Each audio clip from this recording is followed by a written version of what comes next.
Allô, soyez les bienvenus encore à notre sondé des Écritures des enfants. Nous avons une étude tellement importante, une étude spéciale à traiter aujourd'hui. Et nous remercions le Seigneur pour comment il nous conduit depuis dans ces études. Nous prions que le Seigneur encore va nous parler de manière qu'on va entendre et mettre en pratique. Nous allons prier. Père Céleste, nous te remercions, nous te glorifions pour nous avoir donné cette opportunité d'écouter ta parole. Nous prions, Seigneur, quand nous allons ouvrir la page, ouvre avec nous et enseigne-nous.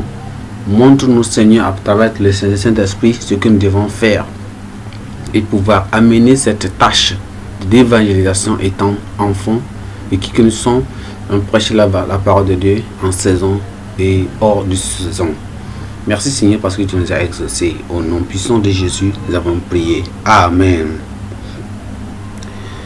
Aujourd'hui, nous considérons une étude spéciale qui sera intitulée les actes ou bien l'acte de gagner des âmes. L'acte de gagner les âmes. Nous allons considérer notre verset à mémoriser, surtout dans le livre de Actes chapitre 16, le verset 17. Actes chapitre 16, le verset 17. La Bible dit, après cette vision de Paul, nous cherchâmes aussitôt à nous rendre à Macédoine, concluant que le Seigneur nous appelait à y annoncer la bonne nouvelle. À annoncer la bonne nouvelle. Nous allons considérer notre texte dans le livre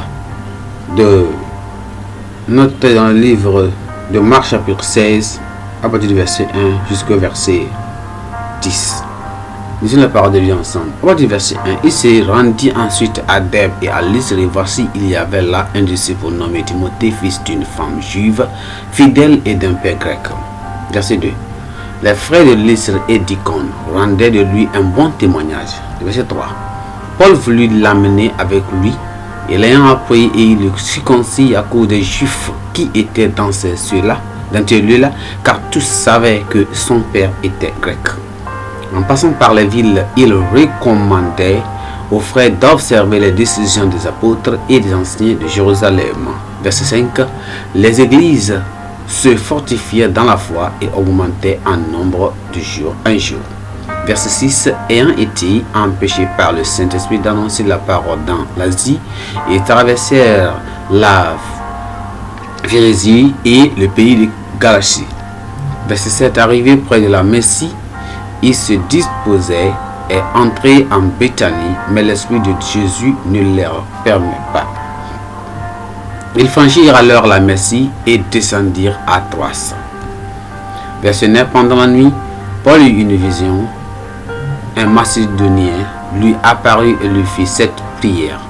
Passe en Macédoine, secours-nous. Verset 10. Après cette vision de Paul, nous cherchons aussitôt à nous rendre en Macédoine, concluant que le Seigneur nous appelait à y annoncer la bonne nouvelle. Souvenez-vous que nous parlons de l'acte de gagner des âmes. Le Seigneur nous appelle à aller chercher les âmes, à tous ceux qui sont des pécheurs, et gagner les âmes. Et gagner les âmes signifie prêcher l'évangile afin que les pécheurs sachent et reconnaissent Jésus-Christ comme leur Seigneur et Sauveur personnel. Le travail de gagner les âmes est tellement vieux, ça date comme la foi aussi chrétienne depuis le commencement. C'est le devoir de chaque garçon et fille sauvé de gagner une âme pour le Seigneur, chaque moment, n'importe où, à l'école, n'importe où, au marché, n'importe où, à la maison, n'importe où tu es avec tes amis. C'est un devoir. Jean-Baptiste qui a préparé le chemin pour le Seigneur a prêché pour les pécheurs. Nous aussi devons le faire étant garçons et filles. Jésus lui-même a appelé les pécheurs à la repentance. Il a fait cela tant de fois. Dans Marc chapitre 1, le verset 14 et 15. Lorsqu'il partit pour le ciel, il ordonna à ses disciples de continuer l'œuvre, de prêcher la parole de Dieu, ce qu'il a fait sur cette terre. Jésus est au ciel actuellement. Les premiers disciples ne sont plus là non plus. Le travail est maintenant laissé aux amis de Jésus dans le monde aujourd'hui, aux garçons et filles, enfants de Dieu. Le Seigneur est parti. Les apôtres sont partis. C'est maintenant nous qui sommes sur cette terre. Nous devons le finir. La question est que, est-ce que tu vas le finir? Tu vas le faire? Dans cette étude, nous allons considérer 3 points. 3 parties. Premier point, qui sera qui est un gagneur d'âme. On verra le deuxième point, les caractéristiques d'un gagneur d'âme. Et 3, comment gagner une âme. Premier point. Qui est un gagneur d'âme? Qui est un gagneur d'âme? Quand nous voyons dans le verset, Marc chapitre 14 et 16, à partir du verset 1, on dit, lorsque le sabbat fut passé, l'acte chapitre, acte chapitre 16, le verset, il se rendit ensuite, verset 16, à partir du verset 1, il se rendit ensuite à Dèbe, et voici, il y avait là un disciple, nommé Timothée, fils d'une femme juive fidèle et père grec. Les frères de Lys et d'Iconien rendaient de lui un bon témoignage. Voyez, un garçon ou bien un gagneur d'âme est un enfant de Dieu qui est éclairé dans la conduite des non-croyants à suivre Christ en tant que disciple. Dans le verset 15, là-bas, nous avons vu que le Marc chapitre 16, on a dit qu'il leur dit, allez partout dans le monde et prêchez la bonne nouvelle à toute la créature, à toute créature, à toute créature. So, un gagneur d'âme est un enfant de Dieu qui est né de nouveau, qui est éclairé dans la conduite des non-croyants à suivre Christ en tant que disciple. Jésus sera cette personne qui va dire Jésus t'aime. Il va prêcher aux 2 personnes disant Jésus t'aime. Il dira Jésus t'aime. Étant un enfant, un gagneur d'âme, un garçon gagneur d'âme, s'engage à prêcher la parole de Dieu. Il ne l'a pas fait seul. Il amènera d'autres avec lui au cours de la prédication de l'évangile. Il peut aller le faire en prêchant Jésus-Christ. Dans notre passage, il a pris Timothée. Paul a pris Timothée qui était un ami de Jésus. Par conséquent, un gagneur d'âme doit être un véritable ami de Jésus. Un gagneur d'âme doit être un véritable ami de Jésus. Si vous êtes un pécheur, vous ne pouvez pas être un ami de Jésus. Vous devez être né de nouveau avant que vous soyez ami de Jésus. Un enfant aveugle ne peut jamais conduire un enfant aveugle. Ils tomberont tous les deux dans une fosse, dans un trou. Un aveugle ne peut pas conduire un aveugle. C'est alors, si vous êtes un pécheur, vous devez vous repentir et vous détourner de tous vos péchés, de toutes vos mauvaises voies. Demandez pardon et la purification dans le sang de Jésus. Ensuite, vous pouvez aussi prêcher maintenant, comme vous êtes né de nouveau, prêcher la parole de Dieu à d'autres enfants qui seront aussi nés de nouveau et apprendre ce que Jésus-Christ veut que vous fassiez. Encore, prendre la bonne voie. Le Seigneur t'appelle aujourd'hui. Qui est un gagneur d'âme? Souvenez-vous ce que Jésus-Christ a fait. André a premièrement trouvé son frère Simon et lui a été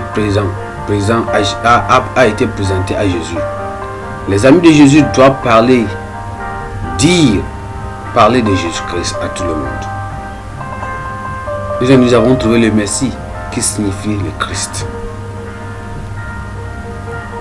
En tant qu'enfant de Jésus, en tant qu'ami de Jésus, Jésus a une mission importante pour nous. Cette mission est de gagner les âmes. C'est de partager l'amour que vous avez reçu de Jésus avec les pécheurs. Cette tâche, cette mission est très importante et urgente pour tous les amis de Jésus.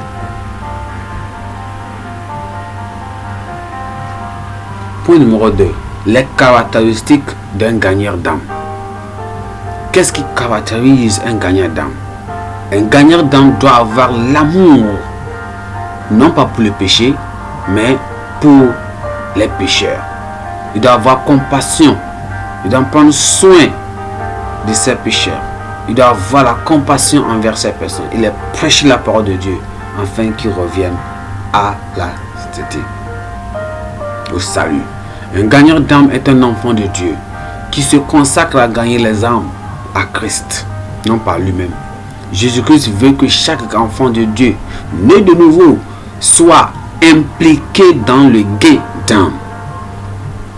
Il est comme un médecin très sérieux dans son travail, dans son patient, ou de son patient.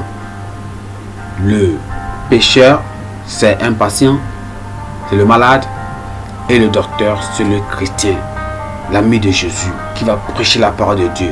Et il s'assure que ce pécheur recouvre la voie de vie.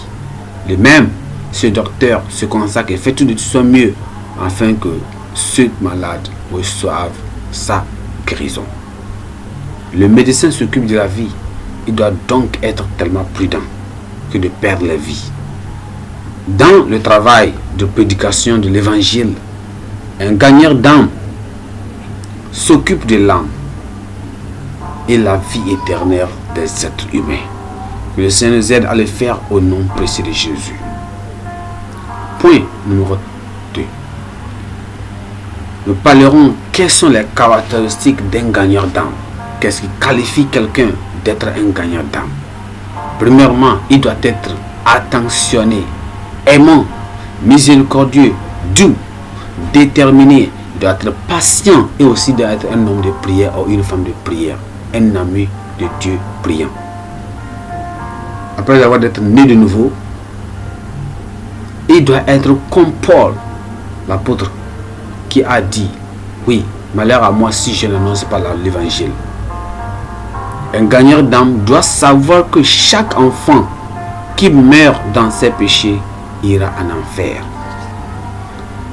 Un gagneur d'âme doit savoir aussi pourquoi il doit être prompt à faire tout ce qu'il peut pour délivrer un tel pécheur du danger et du châtiment de l'enfer.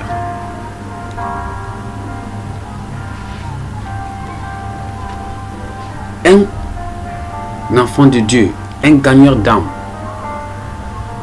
doit savoir que sa mission est une mission donnée par Dieu. C'est une loi, c'est une ordonnance, c'est un ordre qui est donné par Dieu d'aller partager la bonne nouvelle avec les garçons et les filles pécheurs. En tant qu'amis de Jésus, vous devez être impliqués dans la prédication de la parole de Dieu. Et puis que le Seigneur nous aide qu'on le fasse comme ça au nom de Jésus. Alors, pour nous montrer comment gagner une âme. Comment pouvons-nous gagner une âme? Vous pouvez gagner une âme pour le royaume de Dieu à travers ces points qu'il va énumérer. Premièrement, à travers l'évangélisation de personne en personne. Rencontrer une personne personnellement et lui parler de la parole de Dieu personnellement. Vous le faire aussi en utilisant des tracts, des revues chrétiennes comme les murales des femmes, murales des jeunes, plus haut chaque jour, la manne quotidienne. Faire un devoir d'acheter des tracts pour les enfants, des revues, ce qu'on appelle en anglais Tender Life, et d'être distribué régulièrement aux pécheurs. L'évangélisation de l'amitié, c'est-à-dire prendre soin des pécheurs, mais ne pas vivre comme eux.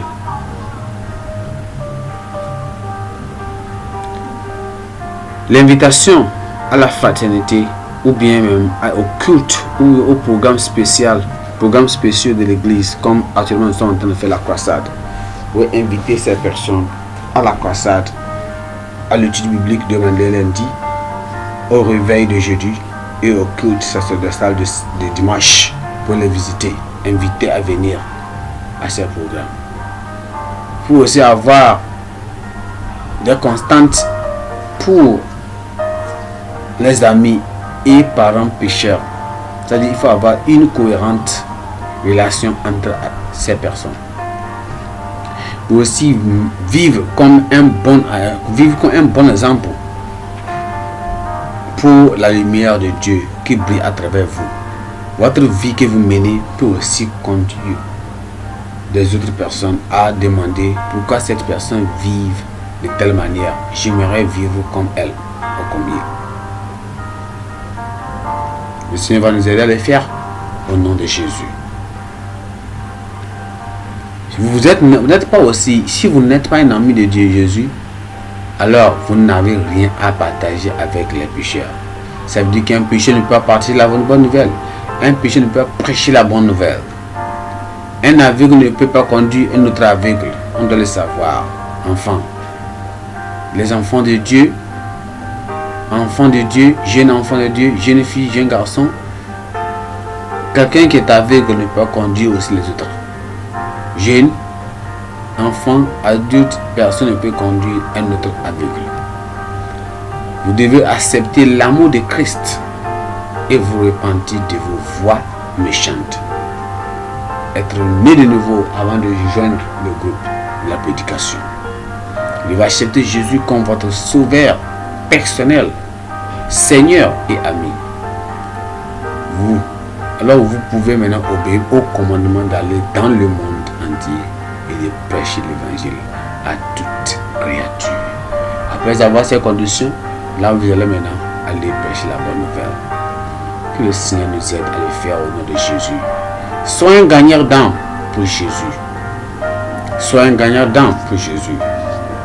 Tu vas te lever maintenant et sois un gagnant d'âme pour le Seigneur. Et le Seigneur te récompensera. Vous avez cette question à répondre pour moi. Première question, quel est le sens de gagner des âmes? Ça veut dire quoi, gagner les âmes? Deuxièmement, qui peut être un gagnant d'âme? Vous le répondez et vous le mettez dans les commentaires pour moi là-bas. Merci.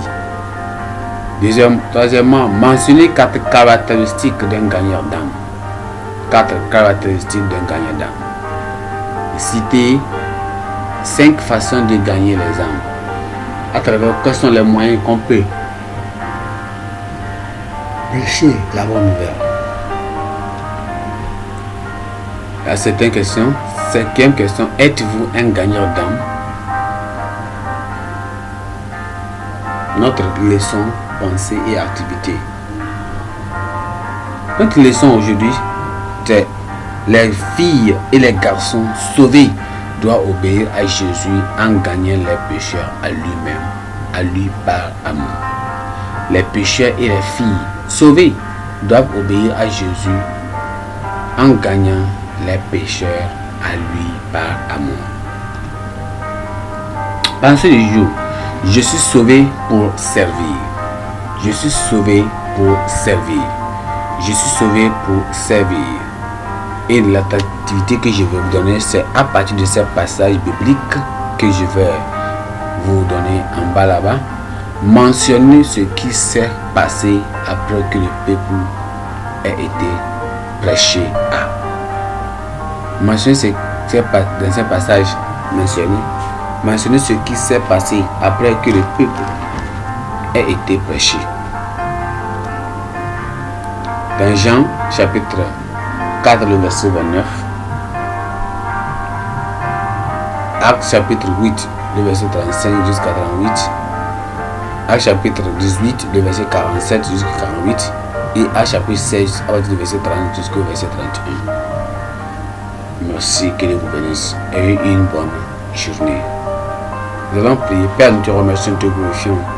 Merci pour nous avoir enseigné. Notre prière, Seigneur, c'est que tu nous aides à marcher selon cette parole et à faire ce que tu veux que nous fassions au nom de Jésus. Seigneur, aide-nous que nous qui sommes les garçons et filles, nous devons être sauvés. Et Seigneur, après le salut, être obéissant à ta parole, à tes recommandations, à ton ordre. Et Seigneur, d'aller prêcher cette nouvelle au nom de Jésus. Ceux qui ne sont pas sauvés, Seigneur, sauve-les. Aie pitié d'eux et régénère-les. Ramène-les. Ceux qui ont regardé, ramène-les encore sur la voie et qui te suivent. Et Seigneur, quand tu viendras, ne pas arrêter le ciel. Je prie, Seigneur, que nous sachions que notre œuvre, nous sommes sauvés pour servir au nom puissant de Jésus. Seigneur, nous prions que tu nous aides à marcher et à prêcher cette parole n'importe où nous sommes. Nous vivons et ayons l'exemple de Christ. Au nom puissant de Jésus, nous avons prié. Amen. Merci, que le Seigneur vous bénisse.